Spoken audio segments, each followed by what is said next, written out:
Hey guys, I'm Raquel. Welcome to my channel Out of the Past, where I talk about all things classic movies. And this is a new episode of my weekly series, the Classic Movie Roundup, where I talk about 3 classic movies I watched the previous week. I talk to you about the book I'm currently reading, and then I follow that up with a wildcard segment, and it's just something fun I found on the internet that will be of interest to classic movie fans. So if that sounds good to you, keep watching. The first movie I'm going to talk about today is Piccadilly from 1928. This was directed by E.A. DuPont and stars one of my favorite actresses, Anna May Wong. This is a new Blu-ray that I just got from Kino Lorber, which is a collaboration with the Milestone Cinematheque and the BFI. And I just really love this cover. I love the sepia tone and the pink along with the blue of the Blu-ray packaging. It's really nice. So Anna May Wong plays Sosho. She's a dishwasher who works at a very fancy nightclub in London called the Piccadilly. Now this nightclub is run by Valentine Wilmot, played by Jameson Thomas. And he's in love with his main dancer, Mabel, played by Gilda Gray. She's beautiful, she's alluring, and she's hard to get because she's interested in her dancing partner, Vic, played by Cyril Richard.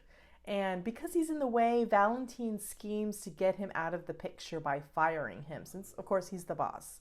But once he gets rid of Vic, he's actually no longer really interested in Mabel. She's no longer this forbidden fruit. So he instead turns his attention towards Sosho, Anna May Wong's character. He sees her dancing in the kitchen and decides, after firing her, to rehire her as an exotic dancer. And the reason he fires her is that she's not very good as a dishwasher because she's goofing off, but he sees this potential of her as an exotic dancer that will appeal to his clientele at his nightclub. So Sosho soon realizes the power dynamic between her and Valentine has shifted. And she starts to control the situation. She seduces him. She gets him to spend a lot of money on this elaborate costume for her dance number. She gets him to hire her boyfriend, Jim, played by King Hu Chang, to play the music for her numbers. She doesn't see Mabel as a threat, but Mabel sees her as a threat. So this eventually evolves into this messy love triangle that starts to spiral out of control. This movie came at a very important time in Anna May Wong's career. She was kind of at a crossroads.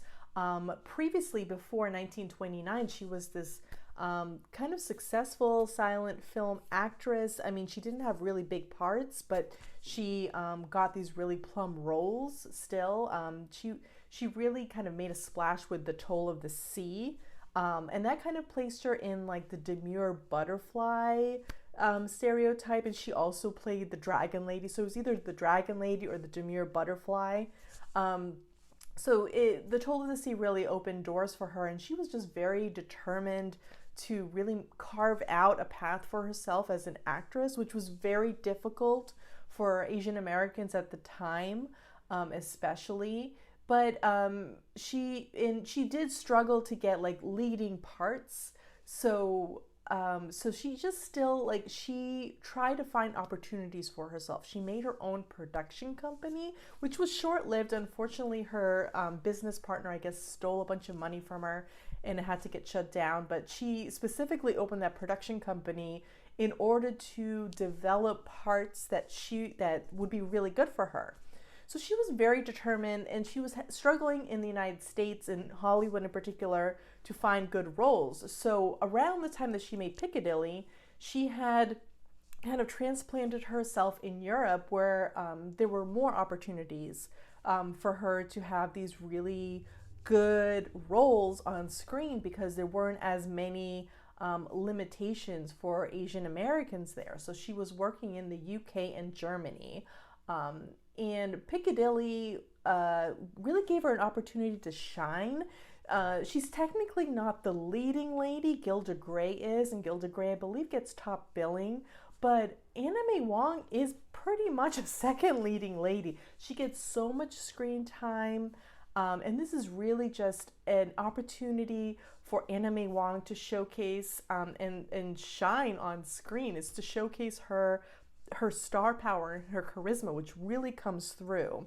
And Piccadilly comes at a time in her career too where she's about to go back to Hollywood, and this film in particular helped get her a plum contract with Paramount, and that led to the next phase in her career. And Piccadilly is a silent film, and that she starts to transition to talking pictures, and this is where she enters her pre-code career. And through the Paramount contract, her negotiations, she made sure that she got a part in Shanghai Express with Marlene Dietrich, which is pretty much her most famous role. Now, as I said, Piccadilly is a silent film, and this is pretty late in the silent film era. This was released in 1929, and you get a lot more talking pictures coming up in this era. And what I really like about 1928, 1929 is that it's also the era of the part-talkie. In this case, the whole film is silent. It's shot in sepia, and it has this beautiful like blue tint in the nighttime scenes. So it's really like the silent film kind of at its best in terms of its filming styles. It's those different touches with the color, but it's still a silent film. So when this came out, there was a lot of pressure to make sure that these films had some sort of talking element to them, like whether it's like sound effects or an inserted talking scene. So what they did is they created this 5-minute prologue, and it's the character Valentine Wilmot, who is the nightclub owner, played by Jameson Thomas. And this is set, like the 5-minute prologue is set after the film story has already ended. He basically doesn't have Piccadilly nightclub anymore. He runs this like beer shack, and he kind of serves this customer who comes up, and they have this very like stilted, awkward conversation, but it's to set up the movie as like a flashback. This is what Valentine Wilmot's life was before he kind of had this downfall and led to him just running this beer shack in London. So it's really not a it's a really terrible part-talkie insert. If you can skip it, because it doesn't add anything to the movie, and it's just, the movie is so lively and full of energy and drama, and it's got this like really tense sexual energy, and that is just like the flattest, most boring introduction. It's just awful. Piccadilly, especially for Anime Wong, because this is an opportunity for her to really showcase her talents. She's enchanting, she's dynamic, and I love how her character finds her worth and her power in this like very, very intricate like power dynamic between like her boss and herself, and how she can shift and come into control. And I think that kind of mirrors Anime Wong's life, where she really saw her worth and thought that she could get these better roles. So she really pushed back during this time, and there were not a lot of opportunities for actors like her who were Chinese American, because of all sorts of issues, especially miscegenation laws in the United States. So you really couldn't show like Anime Wong maybe kissing a white male actor, but then there weren't a lot of like Asian American male leads either. So her limitations were a lot, and that's one of the reasons she went to Europe, to see if she could do something else with her career. But she did carve out a path for herself, and this really made her a trailblazer, because she pushed back so much and really was determined to do these like roles, and to do roles that were interesting and that weren't stereotypical. It kind of made this path for Asian American actors in the future, which is really amazing. And in this film, Anna May Wong really showcases her sexual prowess, like her she's very sexy in this movie. Like you can see between not only her dance moves but also her stares and kind of some of her slow calculated movements that she holds a lot of sexual power. And I think that's just really fascinating about this movie. The dance numbers are not that great. I mean, Gilda Gray is not a dancer, and you can tell in the movie. She has a couple of dance numbers because she is a dancer in the storyline, but it's just really awful awful dancing. And Anna May Wong's character, when she comes out and does her dance routine, and she's got this elaborate headpiece and this beautiful costume.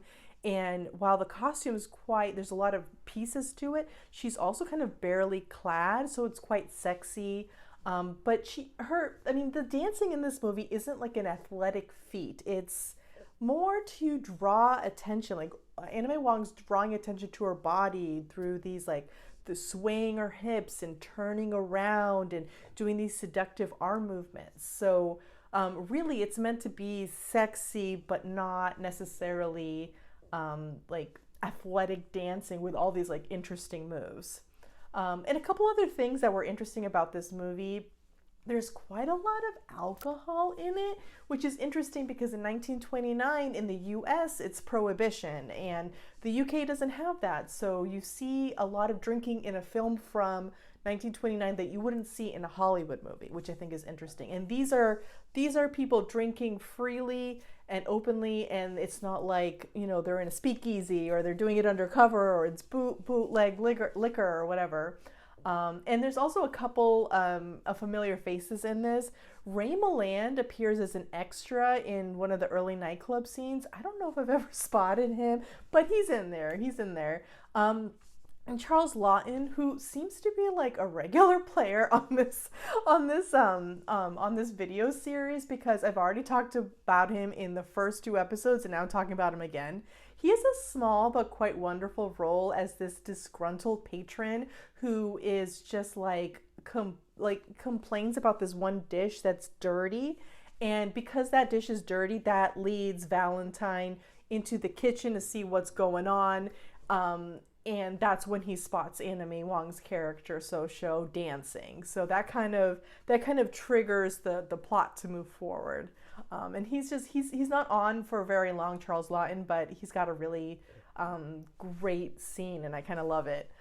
So Piccadilly in this Blu-ray, as I mentioned before, this, as I said, it was released by Kino Lorber. I think last month it came out. Or it could have come out in September, I forget. Well, I got this recently, and it's remastered, a remastered print by the BFI, and it looks absolutely stunning. I have seen this movie before, and this, you'll really appreciate the sepia and the blue tint that's used in the visuals more so with the remastered edition. So I highly recommend checking this out. And this has some extras, which I took a look at. Farron Smith Nemi does the commentary, and if you really want to learn more about sort of like biographical facts about all the different players involved in the movie, I highly recommend listening to the commentary. She gives lots of background information. That 5-minute talkie introduction that I mentioned before that sets it up as a flashback is in here. You can skip it if you want, but if you're curious, watch it. It's not remastered though, so it looks grainy and kind of bad, but it is there if you're curious. There's also the composer Neil Brand, who did the music score for this print.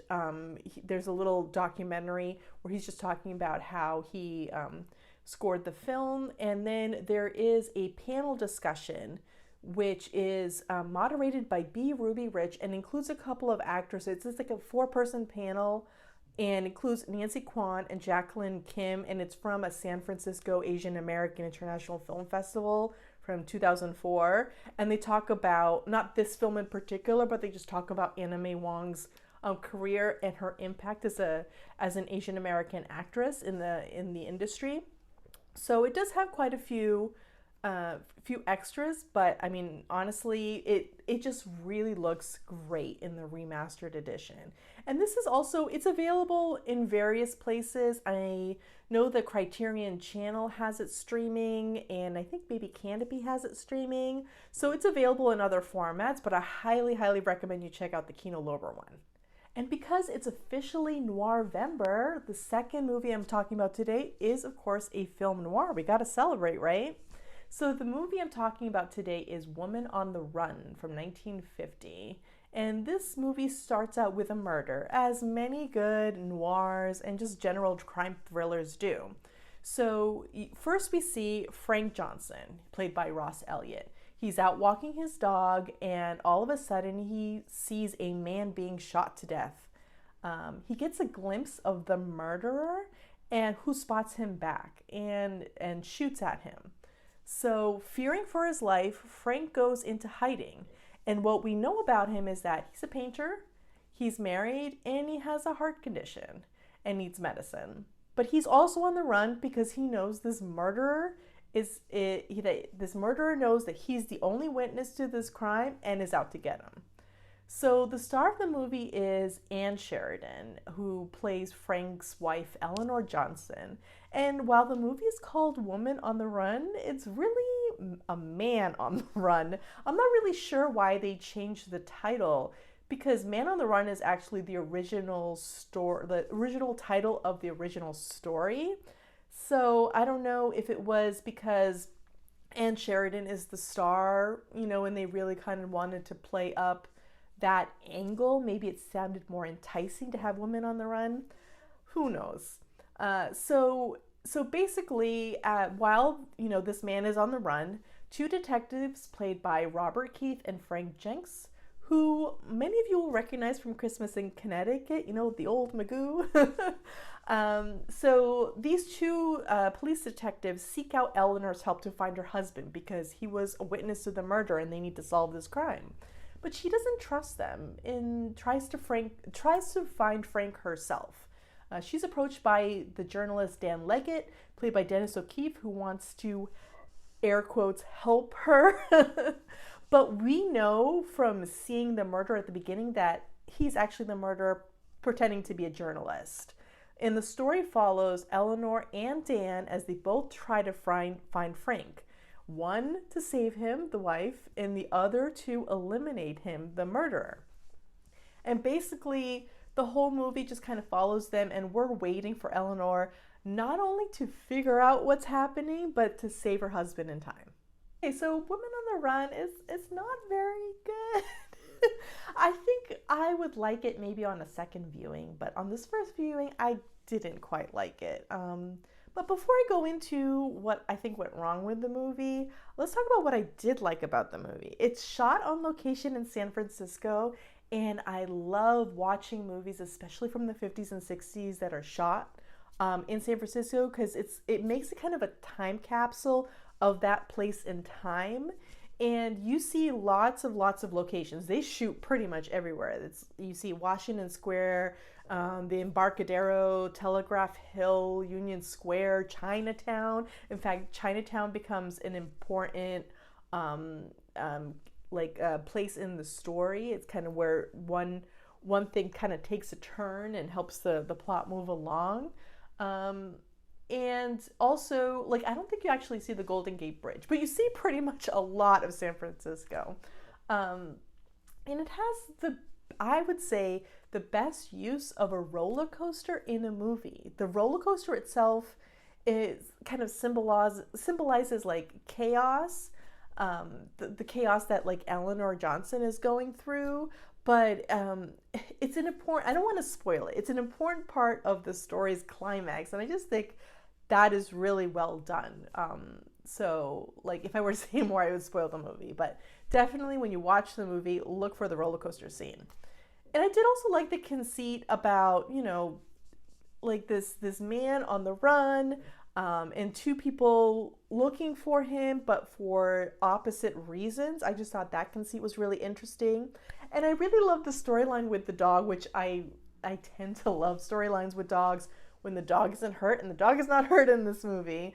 Although there is a questionable scene in which Ann Sheridan is pouring hot sauce on his food to make him appear like he's not hungry, which will give her an excuse to take the dog to the vet and kind of get away from the detective who is tailing her.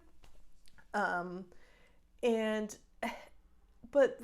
think the problem with the movie for me is I cannot believe that Ann Sheridan's character Eleanor has no suspicions of the Dennis O'Keefe character, Dan Leggett. Like, really, she just trusts this random stranger implicitly. And I don't know if it has something to say about media versus authority, because the protagonist of the story trusts the media, this journalist, but doesn't trust the cops, the authority. But the cops are the ones trying to help her, and the media, I'm doing air quotes again, the media is what's really out to get her, I don't know. It's like she should trust the authorities, but she trusts the media, which she shouldn't trust because they're distrustful. I don't know. I don't know if that was some sort of underlying message or if it's just my modern brain kind of looking into that kind of stuff. But I thought that was interesting. But otherwise, I was just so frustrated with the Ann Sheridan character that it was a barrier to entry to really enjoy the story. But I think maybe, I think my estimation will improve on another viewing. Okay, some interesting facts about the movie. Ross Hunter, who's best known for producing those like glamorous melodramas of like the 50s and 60s, like Madame X and Imitation of Life, and my personal favorite, All That Heaven Allows, all these great like 50s, 60s melodramas. He actually works as the dialogue director on Woman on the Run, which I thought was interesting. And I did hear that in 2003, Eddie Muller had found a print of this from the Universal Vault, and it was restored by the UCLA Film and Television Archive and kind of reintroduced to the public in 2003 at a Noir City Festival, which I love those kind of stories where a film kind of wallows in obscurity, is rediscovered and reintroduced to the public and appreciated once more. I love stories like that. So I thought that was interesting. This is, though, a film that is available in the public domain, so there are a lot of bad copies out there. However, Woman on the Run is available on Blu-ray and DVD from Flickr Alley. I actually borrowed it or rented it from Canopy, which is that wonderful site if you are in the US and your library has Canopy, is where you can basically use your library card to rent movies and television shows and all sorts of things. Flickr Alley has a collection on there, and Woman on the Run is part of that collection. They also have, like, Canopy in general has a Noirvember lineup, so you might want to check that out if you have Canopy. So Woman on the Run is available elsewhere too. I know that Tubi has it, so if you want to watch it there and you don't have access to Canopy and you're okay with watching some commercials, you can watch it there too. Okay, the next movie I'm going to talk about is a doozy. It's Bunker Bean from 1936, and this movie is bonkers. I have a lot to say and I have a lot of notes, so if I look down at my notes, that's why, because I just have so much to say and I want to make sure I get it all out. So I'll try to give you a synopsis, but it may not make much sense, but I'm going to give it a shot. So this film, Bunker Bean, was directed by William Hamilton and Edward Kelley for RKO and stars Owen Davis Jr. as the title character Bunker Bean. Now, Bunker Bean is a very talented stenographer working at an aircraft manufacturing plant. He's meek, he's timid, everyone walks all over him, including his boss, J.C. Kent, played by Robert McWade. And the first couple minutes of the movie are interesting because he's at the office, he has to temporarily leave, and he's covered by Secretary Rosie, who kind of just covers him for a little bit, and she's played by a very young Lucille Ball. And Rosie's a gum-smacking, wisecracking secretary. Her sole purpose in this movie is to really demonstrate how good Bunker is at his job by showing how bad she is at her job. But it's just so great even to see a very young Lucille Ball, even for a couple of minutes in the beginning of the movie. Well, Bunker isn't very happy at his job. He doesn't just want to be a stenographer, like serving this like high-powered executive. He has dreams of a different life. Like he wants to be a man who's strong and confident, admired by his peers, has a great job, gets married, has a family. Like he has dreams for himself, but he's so meek and timid that it really kind of prevents him from moving forward in that direction and really realizing his dreams. So this is where the story kind of goes a little kooky. Like one day he's doing the side work for this philosopher buddy of his, and he finds out about reincarnation. And he's like, wait, what if I am reincarnated and a previous former self is like the person I want to be? What if I can tap into that? So he goes and seeks the advice of a psychic who tells him he's Napoleon Bonaparte in a previous life. And he believes it. He even gets a dog and names him Napoleon. And he tries to like tap into that. But then another psychic tells him that he was actually an Egyptian pharaoh named Ram-Ta. And this psychic sells him a mummy for $1,000, which he keeps in his closet in his boarding house, along, with his dog who's also in the room. And I really don't understand why he thought it was okay to keep a dead body in his closet, but that's what it was. And throughout the story, we see him Bunker Bean's character fall in love with Mary, who's the boss's daughter. She's played by Louise Latimer. So you have kind of two parallel stories: his love story with her, and then his basically journey of self-discovery. And he tries to become the man he thinks would be suited to marry her, and all the while he's actually discovering that he's got this inner strength that he didn't really know he had. So that's Bunker Bean. Bunker Bean was based on a novel by Harry Leon Wilson, published in 1912, and it was adapted as a silent film twice before, once in 1918 and once in 1925. And Bunker Bean's slightly biographical because Wilson was a stenographer for a railroad company, and Bunker Bean, in at least the movie, I don't know about the novel, he is a stenographer for an aircraft manufacturing company.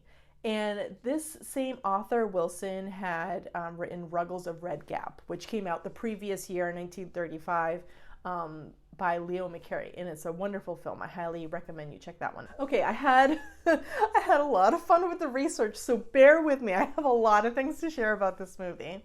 As I mentioned before, Lucille Ball is like very early in her career. She's very young in this. And she's only in it for a couple of minutes, but she makes this really big impact. And this was around the time that she had just signed with RKO, and she was really trying to make a name for herself. She had gotten advice to kind of like embrace the bee movie and become queen of the bees, which she basically did. And what's funny is like 2 decades later, she is running her own production company with Desi Arnaz called Desilu, and Desilu buys RKO. So she starts out as this kind of minor player at RKO, builds her career, explodes in the I Love Lucy like legacy of her life, and then she buys her old movie studio, which I think is so interesting. Another familiar name you'll see in the credits is gossip columnist and sometimes actress Hedda Hopper. She plays Mrs. Kent, who's Mary's mother, and her only real purpose is like reactionary. She like reacts. She's like this kind of stuck up rich lady who kind of reacts to what Bunker Bean is doing. She really has very little purpose, but it's just cool to see her in it anyways.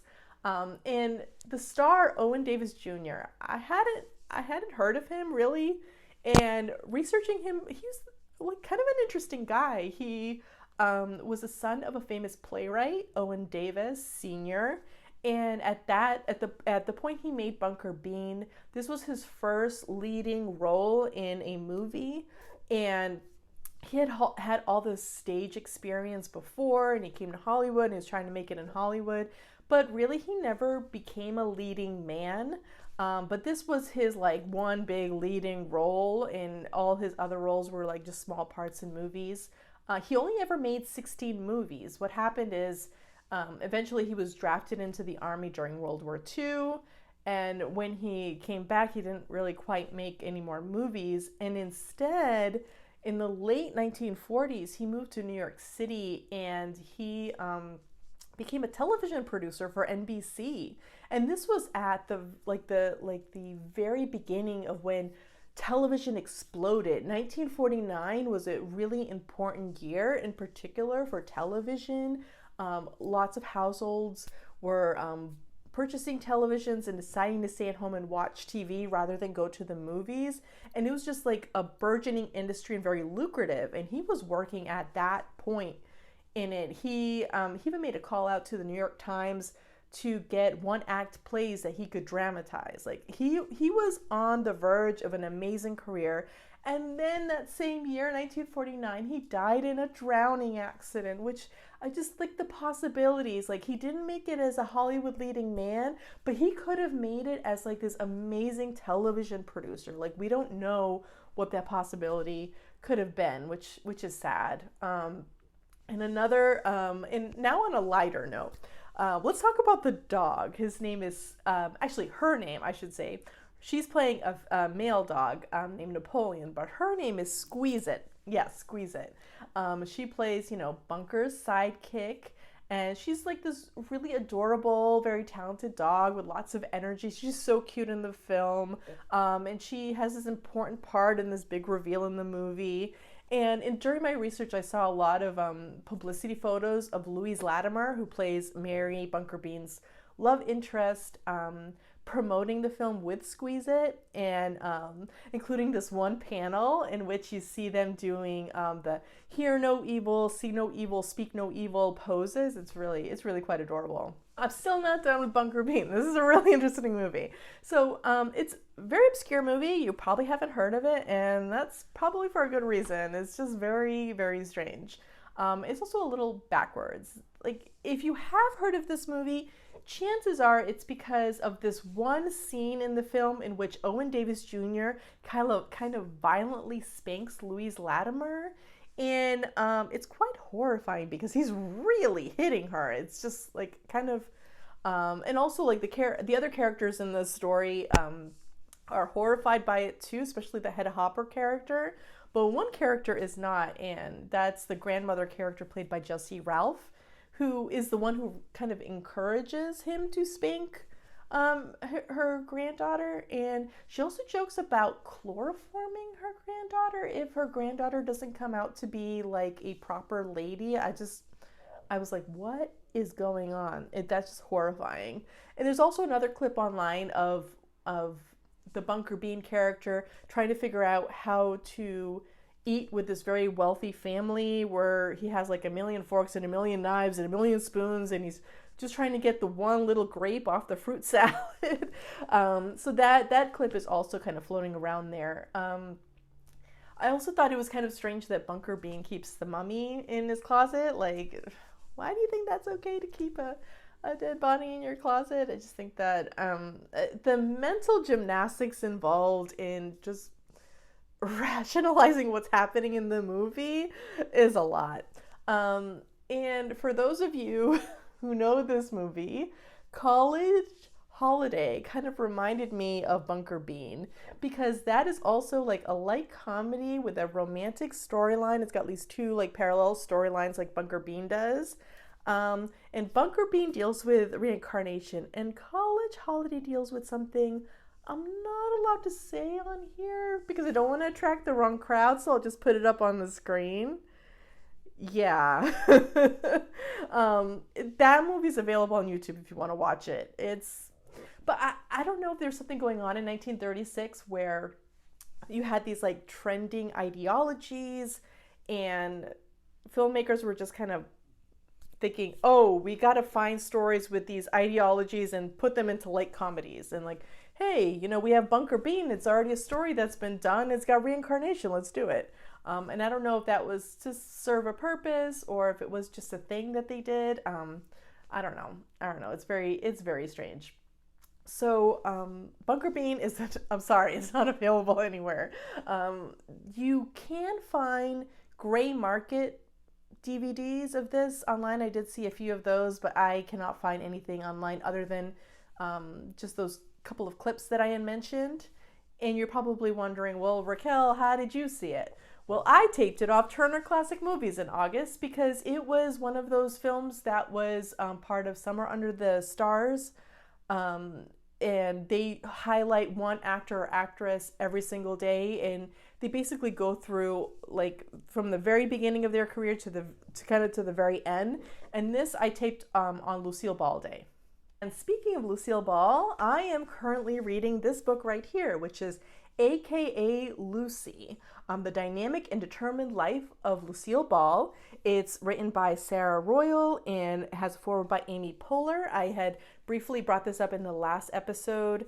And this is actually an authorized biography. It's authorized by both the Lucille Ball and Desi Arnaz estates. I don't know if that's like a joint estate or if they're two separate estates. So it is an authorized biography. Which I think is interesting. And it's not really a traditional biography. You have a lot of that traditional biography elements because it does go through her whole life story. But the chapters are all thematic, which I thought was interesting. And to me, so far, I'm not like really far into the book, but I'm like about a quarter of the way into it. It's really more of a celebration of Lucille Ball's life and career with like the extra detail that you want to learn, especially about her early years, which is what I'm reading right now. There's going to be a lot about I Love Lucy. I can just tell because, like, of course, her television career is probably the most extraordinary part of her career as an actress and as a businesswoman. And what I love about this book in particular are the design is just amazing. Like, look at this. It's this beautiful packaging, hardcover with a self cover, and it's got all these like neon elements that are done so well. I love the cover because you got like Lucille Ball staring at you, but then she's also in silhouette there. And look at these end papers. Oh my god, so pretty. And the design is just really nice. I just think they're so nice. Like, this has a timeline of her life, which I think is really interesting because it sets you up for the whole story by kind of giving you a rundown of everything that happened. And it's just very pretty. There's lots of quotes from different sources, and I just love the design. It's so wonderful. So hopefully by next week I'll have this read and I can give you a full review. But this is AKA Lucy, which I'm reading right now. So for this week's wildcard segment, I'm going to do a little bit of self-promotion. I hope you don't mind, but I'm really excited to share this with you. It's the latest episode of the Movie Palace podcast, and it's a special Noirvember episode on Nicholas Ray's In a Lonely Place from 1950, starring Humphrey Bogart and Gloria Graham. It's an excellent film noir. And the host of the podcast is Dr. Carl Sweeney. He had myself, Robert Bellissimo, who is a great YouTuber. I will link his channel below. Definitely check it out. I've been on his channel a few times. And then film historian and author Sloane DeForest, who I have talked about her books on here too, especially Dynamic Dames, which I really loved, and I'll include a link above so you can check that one out. And I was just thrilled because these are three of my favorite people, and I got to record with them, and We talked for well over an hour about this movie, and some of the topics we discussed is, how noir is in A Lonely Place. Like, what are the elements of the film that make it film noir, and what are the elements that make it just like a romantic melodrama? We have an interesting discussion about the main character, Dick Steele, about his kind of duality, and also how that character is really suited for Humphrey Bogart. We talk about Nicholas Ray's influence on the film. Spoiler alert, he changed the ending. He was also married and separated to Gloria Graham, the female lead in the movie, so that added some elements. We talk about Gloria Graham's performance in particular. That was really great. We also go into the production of the movie, how it portrays the film industry, because a lot of the characters are in the film industry. We think that's really interesting, and how it kind of mirrors what's happening at the time with the Hollywood blacklist. You'll hear me talk a lot about the Dorothy B. Hughes novel, which is the original source material, but the movie ends up being very different from the original novel, and I have a lot to say about that, so you'll hear me talk about it quite extensively. And then when we talk about, how we came across the movie, do we like it? Is it a great film? Like, would you recommend it to other people?